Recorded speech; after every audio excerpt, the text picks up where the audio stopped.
Assalamualaikum warahmatullahi wabarakatuh. Bertemu kembali dengan Pak Dedi dalam ilmu kimia. Tentu saja kalian semua harus semangat untuk menghadapi masa depan kita dengan mempelajari ilmu kimia. Kali ini kita akan bicarakan masalah ikatan kovalen. Ya, sebelumnya kita sudah membahas masalah ikatan ion. Pada dasarnya, suatu atom berikatan dengan atom lain tidak lain ada untuk mencapai kestabilan. Ya, kita coba sekarang kepada ikatan kovalen. Apa sebenarnya masalah ikatan kovalen tersebut? Jadi, ikatan kovalen tersebut adalah penggunaan sepasang elektron secara bersama-sama, ya, untuk mencapai suatu kestabilan. Ya, jadi ya ini terbentuknya karena dari atom-atom non-logam. Ya, atom-atom non-logam. Ya, kalau tadi kemarin kita bicarakan ion, yang satu logam, yang satu adalah non-logam. Jadi yang satu melepaskan elektron, satu menerima elektron. Pada kali ini ikatan kovalen adalah terbentuknya dari atom-atom non-logam. Maka keduanya adalah membutuhkan. Untuk menggambarkan terjadinya ikatan kovalen itu digambarkan dengan struktur Lewis. Pertama-tama yang harus kita kuasai adalah nomor atom, misalnya hidrogen. Hidrogen itu nomor atomnya 1, maka konfigurasi elektronnya adalah 1, elektron valensinya adalah 1. Sedangkan Cl dia nomor atomnya 17, 2, 8, 7, konfigurasi elektronnya. Valensinya 7. Di sini bisa kita lihat ya, bahwa H dia memerlukan 1 elektron untuk mencapai kestabilan. Ya, dan tidak mungkin dia meminta kepada Cl. Cl aku minta 1 elektron supaya aku stabil. Cl tidak akan pernah memberikan 1 elektron kepada H. Kenapa? Karena kalau diberikan kepada H, maka Cl akan mempunyai elektron valensinya menjadi 6, bukan menjadi 8. Maka Cl tidak akan mungkin memberikan kepada H. Atau sebaliknya, H aku minta 1 supaya aku menjadi 8, kata Cl. H tidak akan memberikan elektronnya kepada Cl, karena kalau diberikan maka H tidak mempunyai elektron sama sekali.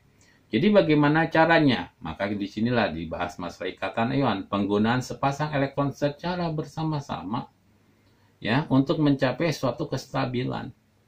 Jadi digunakannya bersama-sama, saling meminjamkan. Kata H minjam kepada Cl, minjam beda, meminta beda.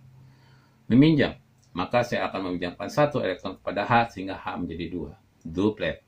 Sedangkan Cl kemudian juga meminjam kepada H supaya menjadi 8, menjadi oktet.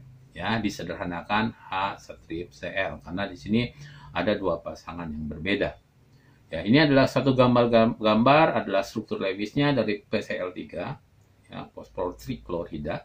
Ya, di sini ada juga air, ya, air. Ya, di sini strukturnya seperti ini, bisa kita lihat di sini hanya ada 2, O-nya menjadi 8.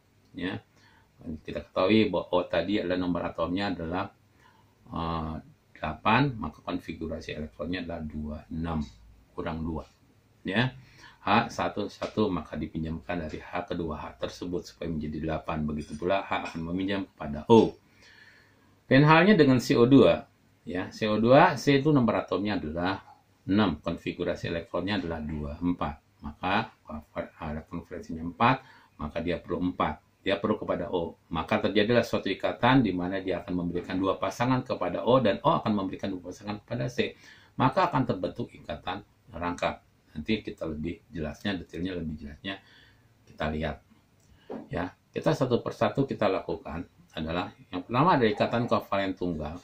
Ya, jadi kalau ikatan kovalen tunggal nanti ya di sini digambarkan hidrogen 1 memerlukan 1 elektron, Cl juga 287 untuk mencapai 8 dia perlukan 1 elektron. Jadi masing-masing H dan Cl memerlukan 1 elektron. Itulah ciri khas daripada ikatan kovalen. Jadi satu atom H akan berpasangan dengan atom Cl yang membentuk satu atom Cl, dia membentuk HCl. Di sini dilihat, bisa kita lihat di sini H adalah 1 tanda silang. Kemudian Cl ada 7, 1, 2, 3, 4, 5, 6, 7. Kita perhatikan adalah elektron valensinya. Maka bergabung di sini H menjadi 2, Cl menjadi 8. Selain daripada ikatan tunggal, tadi kita sudah bisa melihat ada ikatan kovalen rangkap 2, bahkan ada ikatan kovalen rangkap 3 ya. Kalau misalnya kita lihat di sini ya, ini adalah single covalent bond, artinya ikatannya ikatan tunggal, masing-masing meminjamkan satu dengan yang lain. Tetapi sini double bond antara O2 oksigen itu membuat adalah double bond. Kemudian di sini triple bond 3 nitrogen pada gas ya. Nah, selain daripada ikatan kovalen, ya, di sini ada ikatan kovalen polar, ada ikatan kovalen non-polar, ya.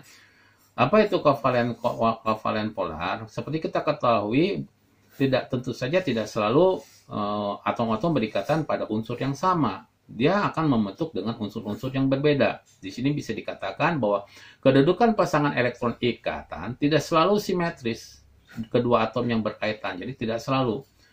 Ya, tadi misalnya digambarkan H dengan Cl gitu kan. Itu kan beda gitu kan. Ya, tidak selalu misalnya H, Cl, enggak selalu seperti itu. Hal ini disebabkan karena setiap unsur mempunyai daya tarik elektron atau keelektronegatifan yang berbeda. Salah satu akibat dari keelektronegatifan adalah terjadinya polarisasi pada ikatan kovalen. Jadi polar, tertarik di sini. Yang akan membentuk suatu kutub. Ya, bentuknya jadi tidak simetris di sini. Karena dia membentuk. Jadi tertarik kepada sel. Misalnya saja kita lihat adalah teman sebangku Anda. Ya, terserah sebangku Anda. Kemudian Anda melakukan tarik tambang dengan teman Anda. Tentu saja ada yang menang, ada yang kalah. Kenapa? Mereka mempunyai kekuatan, Anda dengan teman Anda mempunyai kekuatan yang berbeda. Pasti kalau teman Anda lebih kuat daripada Anda akan kalah. Atau sebaliknya Anda lebih kuat daripada teman Anda yang akan menang. Maka akan membentuk satu kutub. Dipol yang dinamakan hal semacam ini. H terjadi tarik-menarik dengan Cl. Cl mempunyai elektronegatifan yang tinggi, maka tertarik kepada Cl semua seperti itu. Ya. Ada ikatan kovalen polar ini ada senyawanya sifatnya adalah untuk kovalen polar ini tidak nol. Ya, tadi ada yang menang, ada yang kalah gitu kan. Jadi H dengan Cl, HF dengan HBr ini kan tidak sama ya. Ya, maka pasti HCl yang menang kan Cl, HF akan menang di sini ya. Kemudian bentuk molekul tidak simetris, tidak sama. Ya, walaupun kita misalnya seakan-akan kiri kanan kita sama, tidak sama hal semacam itu. Ya, mungkin saja sebelah kiri Anda ada jerawat Anda, yang sebelah kanan tidak ada. Itu dikatakan tidak simetris, tidak sama. Ya, akibatnya suatu tidak sama, maka akan terbentuk ya senyawanya adalah senyawa polar. Kemudian perbedaan keelektronegatifan yang tinggi. Ya, di sini dikatakan O lebih tinggi, elektronnya ditarik kepada O semua seperti itu. Dan ada pasangan elektron bebas. Jadi H2O itu ada pasangan elektron bebasnya. Tadi Anda bisa lihat sebetulnya. Ya, H2O. NH3 pun begitu. Ini ada gambarnya dan ini adalah gambar daripada senyawa-senyawa polar. Ya, lihat ini tertarik satu dengan yang lain. Ya, tertarik satu dengan yang lain. Hal semacam itu. Ini ada contoh daripada senyawa-senyawa polar dan ini adalah senyawa-senyawa non-polar. Karena ini bentuknya adalah bentuk yang tidak simetris, sedangkan ini adalah bentuknya adalah bentuk simetris. Kebalikan daripada senyawa polar adalah senyawa non-polar. Ya, jadi momen dipolnya 0. Ya, contohnya H2, H tarik tambang dengan H, siapa yang menang? Nggak ada yang menang, nggak ada yang kalah. O2, O tarik O dengan O, nggak ada yang menang, nggak ada yang kalah. Atau bentuknya simetris. Bagaimana sih bentuk simetris ini? Ya, kita bercermin lah. Kalau kita bercermin ke kaca itu apa yang ada di kaca sama dengan apa yang ada di kita. Ya, kemudian dia tidak ada pasangan elektron bebasnya. Ada ya. Dan yang terakhir kita bicarakan adalah masalah ikatan valen koordinat. Ya. Apa itu ikatan kovalen koordinat? Ikatan kovalen koordinat ini ikatan yang terjadi dengan cara membentukkan elektron bersama-sama. Secara bersama-sama, hanya saja pasangan elektron yang dipakai bersama tersebut berasal dari salah satu atom molekul yang berkaitan, sedang atom molekul yang lain tidak memberikan elektron. Digunakan bersama-sama, tapi pasangan itu berasal dari salah satunya. Ya, ikatan kovalen koordinat hanya dapat terjadi jika salah satu atom mempunyai pasangan elektron bebas. Syaratnya harus mempunyai pasangan elektron bebas nih. Ya, salah satu atomnya harus mempunyai pasangan elektron bebas. Pasangan elektron ikatan datif digambarkan dengan tanda panah kecil. Jadi kita gambarkan di sini. Ya, kita gambarkan di sini. Ya. Nah, sini misalnya sini digambarkan dengan HNO3 di sini gambarnya ya, asam nitrat HNO3 ya. Ini ya, gitu. Di sini HNO3. Nah, di sini kita lihat H untuk mencapai stabilan dia menyumbangkan 1. Ya. Oh, itu kan 6 nih. Tadi 1 2 3 4 5 6 gitu. Oh, gitu kan. Kalau ditambah 1 masih kurang 7, maka dia minta kepada N. Ya, N.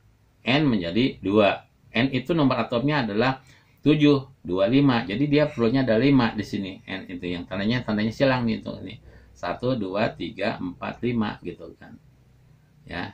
Nah, strukturnya seperti ini struktur Lewisnya. Nah, kalau kita lihat di sini, kalau ikatan kovalen biasa, nah ini bentuknya ada bulat, ada silang, itu ikatannya, gitu kan. Ini kalau satu pasang, maka ikatan di sini ikatannya tunggal, di sini maka ikatannya ikatan tunggal. Tapi kalau kita lihat ke atas, di sini ada silangnya 2, bulatnya 2, jadi ada 2 pasang, maka ikatan rangkapnya 2 ke atas. Nah, ini agak berbeda, silang-silang ini berasal daripada N. Yang dipinjamkan seluruhnya kepada O, maka tandanya adalah panah. Inilah yang dinamakan dengan ikatan kovalen koordinat. Kalau ini ikatan kovalen tunggal, ini ikatan kovalen rangkap 2, ini adalah ikatan kovalen koordinat. Ya, intinya sama-sama membutuhkan, sama-sama meminjamkan, hanya ikatan kovalen koordinat berasal dari salah satu. Itulah pembahasan kita mengenai ikatan kovalen. Ya, mudah-mudahan kalian dapat memahami ya, dan bermanfaat untuk kalian semua. Bapak cukupkan sekian dulu. Assalamualaikum warahmatullahi wabarakatuh.